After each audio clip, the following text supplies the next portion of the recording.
toujours et à nouveau, l'Esprit de Dieu conduit à la croix de Christ, avec un caractère définitif, invariable, immuable. Dès qu'un homme ou un peuple se trouve sous le gouvernement immédiat de Dieu, en relation avec son dessein éternel, ils comprendront une chose très clairement, c'est que ce qui est bon n'habite point en eux, Romains 7, 18, et qu'ils ne sont acceptés que sur la base d'une justice qui ne vient pas d'eux-mêmes, ni de leur œuvre, mais qui à eux par la foi, c'est la grâce d'un autre. La réalisation de ce fait anéantira l'homme naturel et fera de lui celui que le Seigneur peut accepter, c'est-à-dire celui dont l'esprit est brisé, le cœur contrit et brisé. Psaume 51, 19. Nous voyons ainsi que la croix de Christ est la pensée de Dieu en ce qui concerne l'homme naturel, car c'est là que le Fils de l'homme a pris non seulement nos péchés, mais nous-mêmes dans sa personne qui nous représentait tous. Et il est mort sous le jugement de Dieu à notre place, ou comme étant nous. Nous qui sommes morts au péché, comment vivrions-nous encore dans le péché? Ou bien ignorez-vous que nous tous qui avons été baptisés en Jésus-Christ, nous avons été baptisés en sa mort?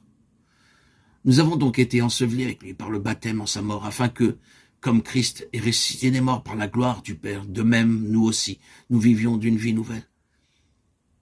Car si nous sommes devenus une même plante avec lui, par une mort qui ressemble à la sienne, nous le serons aussi par une résurrection semblable, sachant bien que notre vieil homme a été crucifié avec lui, afin que le corps du péché soit détruit, et que nous ne soyons plus asservis au péché.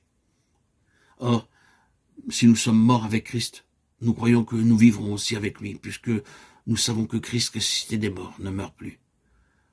La mort n'a plus d'empire sur lui, car s'il est mort, il est mort pour le péché une fois pour toutes. Mais maintenant qu'il est vivant pour Dieu. Vous donc aussi, considérez-vous comme mort pour le péché, comme vivant pour Dieu en Jésus-Christ. Que le péché ne règne donc point dans votre corps mortel et n'obéissez pas à ses convoitises. Romains 6, 2, 12. Ayant été ensevelis avec lui par le baptême, vous êtes aussi ressuscités avec lui par la foi en la puissance de Dieu, qu'il a ressuscité des morts. Colossiens 2, 12. Car l'amour de Christ nous possède et nous estimons que si un seul est mort pour tous, tous sont donc morts et qu'il est mort pour tous, afin que ceux qui vivent ne vivent plus pour eux-mêmes, mais pour celui qui est mort et ressuscité pour eux. 2 Corinthiens 5, 14, 15. La croix jette son reflet en arrière, jusqu'à l'heure du péché d'Adam. C'est parce qu'ils ne réalisent pas de manière complète ou suffisante la signification de la croix que beaucoup de chrétiens sont charnels ou s'efforcent de vivre pour Dieu par eux-mêmes. Cela touche à la racine de toute faiblesse ou de toute pauvreté, toujours présente dans la vie spirituelle.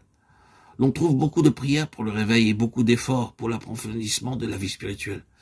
La seule réponse à cela, c'est une nouvelle connaissance de la croix, non seulement en ce qui concerne les péchés et pour avoir une vie de victoire sur eux, mais pour voir Christ qui y a supplanté l'homme naturel.